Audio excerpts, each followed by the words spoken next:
Hello and welcome to Streams brought to you by Good News Broadcasting. This is the podcast where we review and critique popular TV shows and movies on our streaming platforms and explore their themes to see how they may align or conflict with scripture so you can watch with wisdom. My name's Eamon and today I'm joined again by Tom. Tom, what's going on? You know me, I've been doing some crime. I know you always do the accent, and I know most of the time they're bad, but I think that might be one of your worst. Oh, you led me down the garden path then. I thought you were going to say that was quite good. Come on, No, you knew what it was. Yeah, because I know what we're going to be reviewing. If anyone says, look, just drop the accents, just stop, I will. Okay, someone please. But I'm going to have to make a fake account tonight and just write that in. But obviously, if you've listened to streams regularly, you might hear that we sound a little bit different today. Bit roomy. Yeah, Tom, do you want to explain what's going on? Why do we sound like this? Yes, so very recently we moved office and we've only moved about 100 yards down the road, but we are currently trying to soundproof our new studio, which means that we're recording this in our office, so you will not get the normal kind of soundproofed goodness. So we will sound a bit roomy, a little bit more echoey. So do bear with us. Hopefully by the next episode, maybe we'll have the studio soundproofed, but that is why we sound a little different. As you've probably seen from the title and from that awful accent that Tom just did, we are going to be looking at The City Is Ours. So this is a BBC drama program that was released in March 2025. So it's relatively new. And I think it's kind of gone under the radar a little bit because I didn't hear too much about it. I saw a couple of adverts here and there. But for what it is and how good it is, I'm surprised more people aren't talking about it. And I only knew about it because you told me. And I took a bit of convincing. I think you'd maybe watched 2 episodes when you said you need to watch this. And I was like, do I, don't I? But as you described it, honestly, it is my kind of thing. I quite like a kind of gritty, true life drama. And so, yeah, I watched it. I was the same as you. Hopefully, it will get a wider appeal. I've mentioned it to a couple of people. But yeah, it doesn't seem like there's many reviews online either or anything like that. So it's definitely getting a season 2, though. What am I going to say about that? You're going to say dragging it out, all this type of stuff. I get disappointed when they make a second season for no reason. But we can get into that. There is reason. So we will get into that in the spoiler section because that does reveal a bunch of stuff about the plot. But it stars some relatively well-known names. Sean Bean, the big one. Everyone knows who Sean Bean is. Also stars Laura Eichman. She's in Gavin and Stacey. And then the other name that is quite well known is Saoirse Monica Jackson. She's in Derry Girls. Yes. So it was interesting seeing her put on a Scouse accent. I wasn't convinced by it. Would you not? No, I wasn't. I thought at moments it sounded all right, but it was one of those where it kind of dipped in and out. And I was like, okay. To be fair, my eldest daughter came in at one point and I was watching it and she saw her and she's watched a bit of Derry Girls. She was like, oh yeah. And then she heard her speak. She was like, what is she doing? Yeah. But you've got to do it. They're all set in Liverpool. So there are a bunch of other actors that are in this show that I've seen in a lot of British stuff, but I don't really know their names. And I wouldn't say they're big stars or anything, but I see them in a lot of British TV shows. Yeah. So, the main guy, Michael Kavanagh is his character. I don't know the guy's name. He was in a very short BBC series called Time with Sean Bean. At least the first series is them two. Oh, really? And so I'd seen them together before, and they're actually, not that they're enemies, I'll spoil it a bit, but it's set in prison, and Sean Bean is like a teacher, lovely, very ordinary guy who caught for drink driving, but he actually did knock somebody over and killed them. So he's in prison and he gets bullied by Michael Kavanagh. So it was interesting to see they hated each other in prison. And then in this series, they're working together. So that's interesting. Yeah. I think I've seen clips of that show. I would strongly online. recommend that. I think that is probably the best thing I've seen. I would put it on a par with Adolescence. Really? Yeah. Well, maybe we need to review it then. Maybe I need to go watch it and we can do streams on it.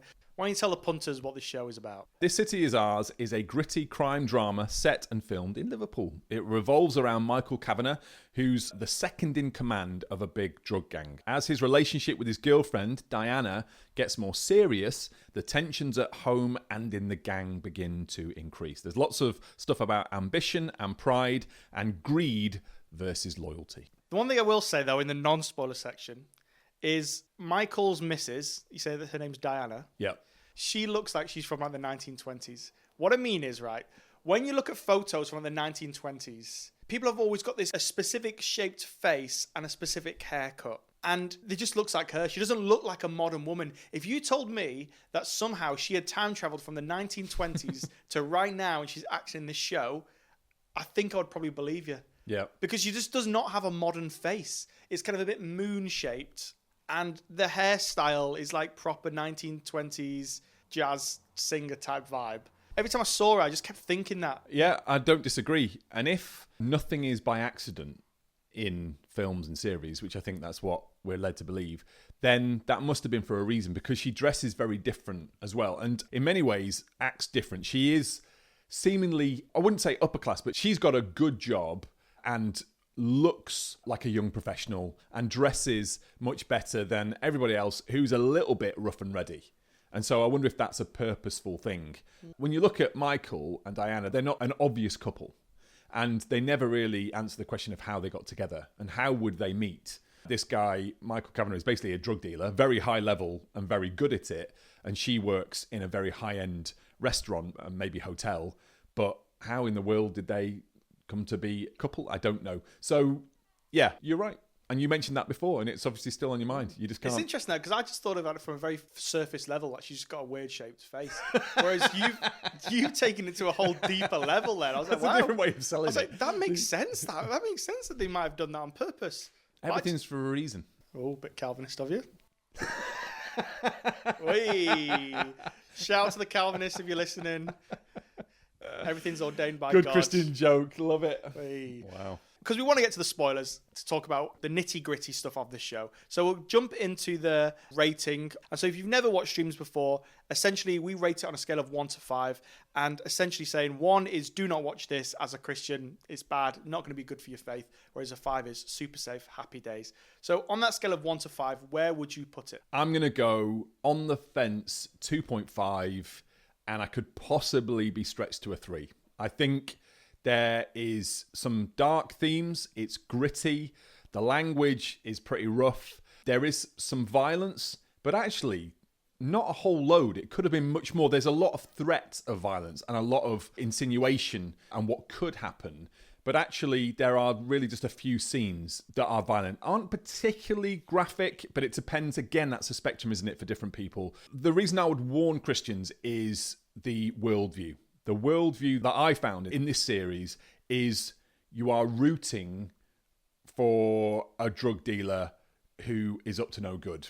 And I found myself really rooting for Michael. He's a likable chap, and you want him to get together with Diane. You want it to work. You want them to succeed, even though, obviously in the spoiler section, we will find out that he's not a good guy. And so I always think it's just worth being aware of that. It's a weird world to be in when you're rooting for somebody who's really actually very messed up and corrupt and evil. Yeah, interesting take. I think I'd probably give it a 3. And it's rated 15. Yeah, that's fair. And I think there is nothing too crazy there. Like you said, there is a bit of violence and there is a bit of drugs stuff going on and threats and stuff like that. But it never really goes to a crazy level where I'd say you might have to skip that scene. And so I'm putting it as a 3 really if you like this kind of content, I think you'd really enjoy it and you won't find anything that's too out there. But if you don't like this type of TV show or movie or whatever, you're just not going to enjoy it anyway, so there's no point watching it. So it's kind of like one of those weird in-between ones where I think I would happily recommend this to most Christians if I knew they liked this type of content, knowing that there's not too much bad stuff in there. And so I'll give it a nice little 3. Yeah, I think that's fair enough. I think I would largely agree. But what we'll do is we'll dive into the spoiler section because, as we said, there is a lot of juicy stuff that goes on in here and we want to kind of dive into that and talk about that. So if you haven't watched this and you want to go away and watch it, I do honestly really recommend this. It was a very good watch. I think it's 8 episodes long as well, so you're not going to be bogged down forever. So you can go away, you can watch it, and then come back and we can kind of talk some spoiler stuff. So you've been warned. Go away now, turn off. So we'll dive into some of the spoiler stuff that went on. And I think the biggest spoiler is probably episode 2, as you said earlier. The big spoiler, which was... I can't remember Sean Bean's character, who he plays, but he is murdered by the very likeable Michael Kavanagh. Yeah. And I was really surprised by that. So basically, Sean Bean is like the head of this family, this drug empire. And yeah, he just dies in episode 2. And it was really surprising because he's a big actor.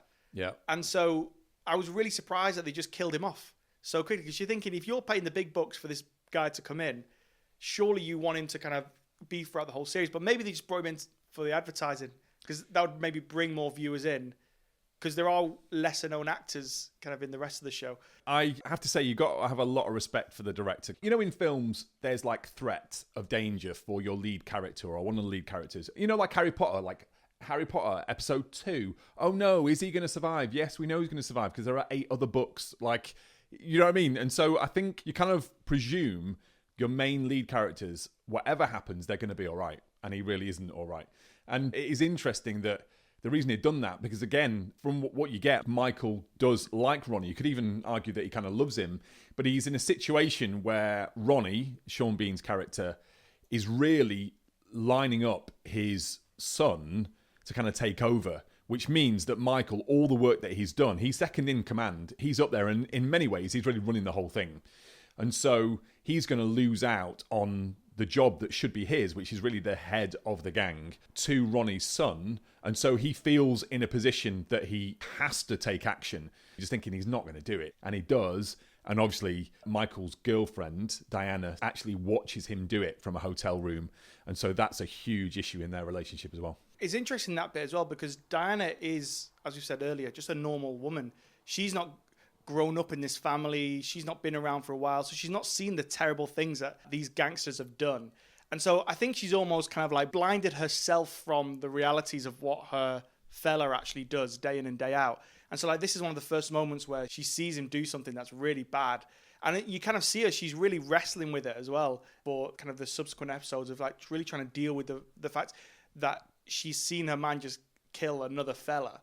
Yeah, and I think, as we've mentioned before, that sometimes a film is hard to get everything in it. You know, when we said with Jesus Revolution, it maybe would have suited a series more. And I think that's right, in that in this series, over 8 episodes, you were really able to build the tension. There were various tensions. There was that one around Davey, who gets killed very early on, and basically his wife never really been told. And she's kind of in the loop still, but no one will tell her. And there's a real tension between kind of, they're a very close-knit group, actually, the gang, and their girlfriends or wives. But actually, when it comes to it, money is king, isn't it? And over all of that, you can even be in the inner circle and be killed because you've threatened something in the gang. There's also tension, as you say, between Michael and Diana. And I think that was done well. Again, you feel like you put yourself in that position. As soon as the person that you're in a relationship with kills somebody else, that's it. Game over. I found myself thinking, surely she would have just got off. But it developed it well that she had a lot of that tension. And then there's a huge amount of tension between Michael and everybody else in the gang, because there's the question of, did he kill Ronnie? And he's just hanging around as well. And there's questions, isn't there? There's always tension of, did he, didn't he? I thought that was done really well as well, and that we were in the know, but seeing how people deal with this, that thinking surely Michael couldn't do it because he loved Ronnie, because he respected him. So I think there were 3 different tensions that were ongoing throughout it. And I think because of that and the various twists and turns, it definitely was a kind of binge-watchable thing. You really wanted to know what would happen next. And I remember saying to you, I'd watched one of the last episodes, was it episode 7? And it gets to a point where Michael and Diana are like walking down the street holding hands. And I thought that was the end. And I actually turned it off and came in and said, oh yeah, I thought that was a really good series. You realise, yep, that isn't the end. And I was like, what? And there was a whole another episode that again added new details and different things. And so I often kind of guess where things are going to go, because there are only so many different avenues you can go in a series. And on the face of it, this was your normal kind of one last job and then I'm out because I've found a good woman to love. But there was much more to it than that, I thought. No, 100%. And I think the bit that I actually really liked was actually how Jamie, who's Ronnie's son, he's a bit of a loose cannon. And he's not really in the inner circle. He's really only comes to the meetings and stuff like that because he's Ronnie's son. Yeah. But really, he's an idiot. And as you said, Michael is the one running the show, and they've got other family members who are kind of really kind of in the inner circle, who've kind of worked their way up. And Jamie is just this loose cannon who is just a bit of a rat throughout the whole thing. And so like they have like an agreement, like they all sit down as a family and they kind of say, right, this is what we're going to do. Now Ronnie's dead. Here's how we're going to proceed. Michael, you're in charge. You're going to run the show, everything. But then Jamie, he wants to run the show, and so he does something to trip this person up and kill that person or kidnap that person. And it's kind of this kind of like up and down where Jamie does something really dumb and stupid, and then Michael fixes it, and then it seems like everything's calm again, and then Jamie just does something really dumb again. Like you said, towards the end, I think it's maybe the second to last episode, they all sit down as a family and they all just work all their problems out. Mm-hmm. And it seems like, okay, great, this is going to be the end of the show. And then Jamie's just a little rat again, and then decides to kidnap Diana or whatever it is. And it's kind of this constant roller coaster. And I think the thing I loved, I was never fully sure what was going to happen next. Yeah, 100%. Whereas in a lot of movies and TV shows, you kind of get the idea quite quickly. Okay, this is going to happen and that's going to happen. Whereas in this, I think the twists and the turns, when you think that everything's resolved, Jamie does something that kind of blows it all up again. And then it's kind of one of those shows that kind of kept you on edge. Like you said, it's very bingeable. You sat at the edge of your seat going, what's going to happen next? I need to watch the next episode. And that's what I really loved about it. I agree. Very well done. On the Jamie front then, so kind of it gets to the point where they have a shipment of lemon coming in, cocaine, and they kind of bring it through Liverpool port.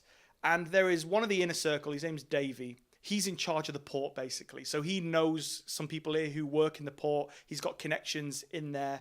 And so he kind of works with those kind of connections to say, oh yeah, when this shipment comes through, don't investigate it, just turn a blind eye and let it kind of come through. So Jamie organizes to basically start to blow up things a little bit by asking Davey to allow the shipment to come through, but then tell the family that it was caught at customs and now that it's been kind of seized and everything like that. So they've lost the shipment. It's interesting because you see Davey, before he's about to call the family and lie to them, he's in Liverpool Cathedral and he's like lighting a little candle and he says a little prayer and does all the crosses and whatever else.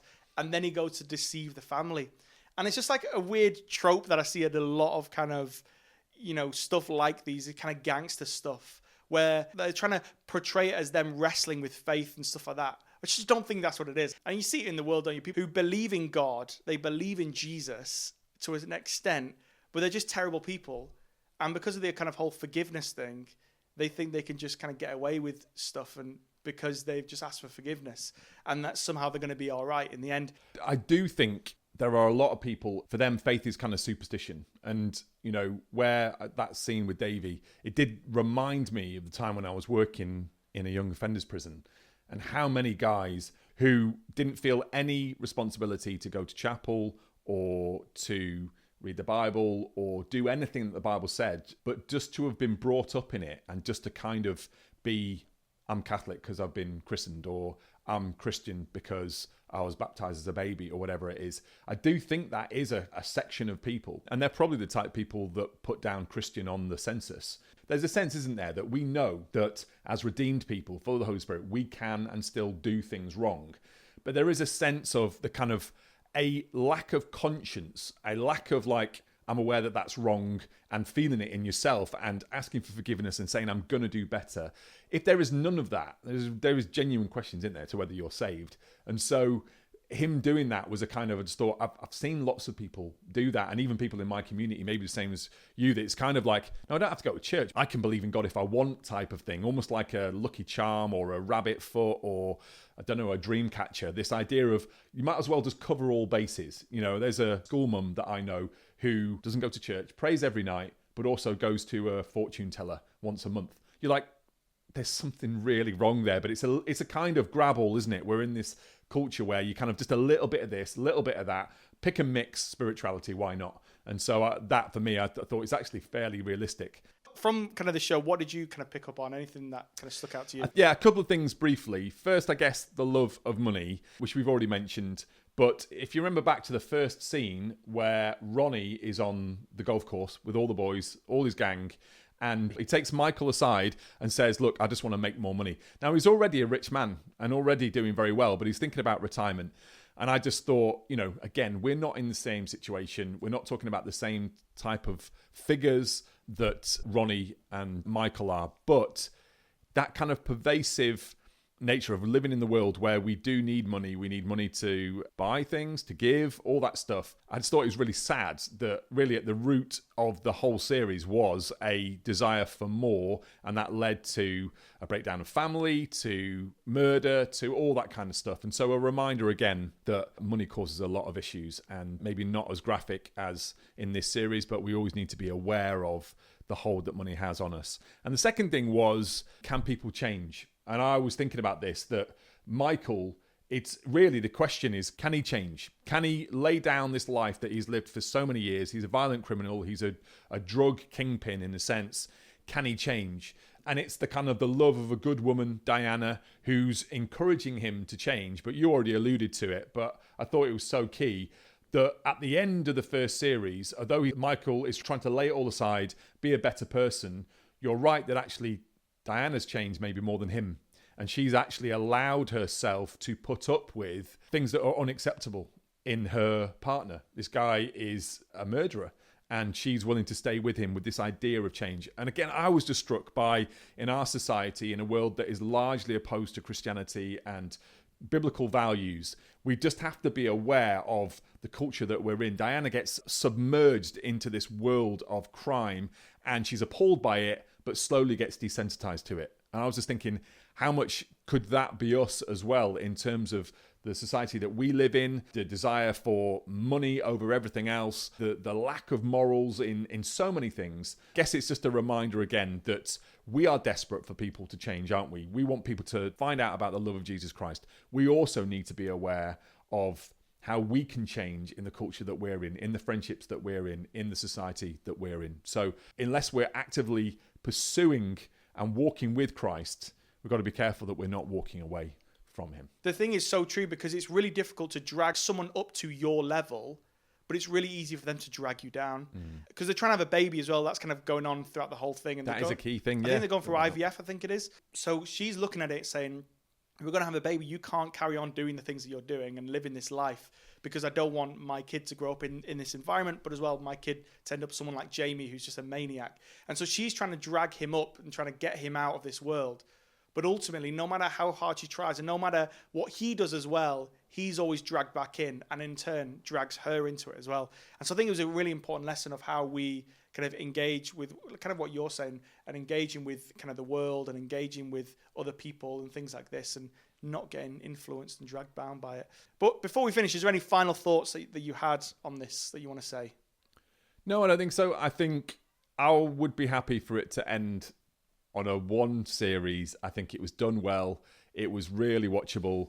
And I think at the end, it leaves the door open, but I think we can close the door. But as you've already said, they're going to open it up again. But I thought it was well done and gritty, dark, but had a lot of things to think through. Yeah, I thought it was done well. Yeah, well, I disagree. I think just go for another season, maybe even a third. Why not? When in Rome. We're not in Rome. We're in Liverpool. Well, no, we're in Manchester.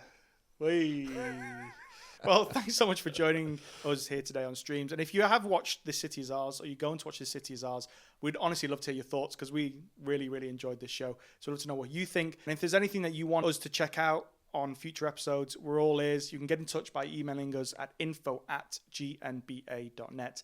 That's info@gnba.net. Just put Streams in, and I'm sure we'll be able to respond to that. But if you have enjoyed this episode as well, be sure to give us a review, give us a like, give us a comment, because that does help get it out there further. But thanks again for coming, Tom. Thanks for having me. And we'll be back in the next one. See you there.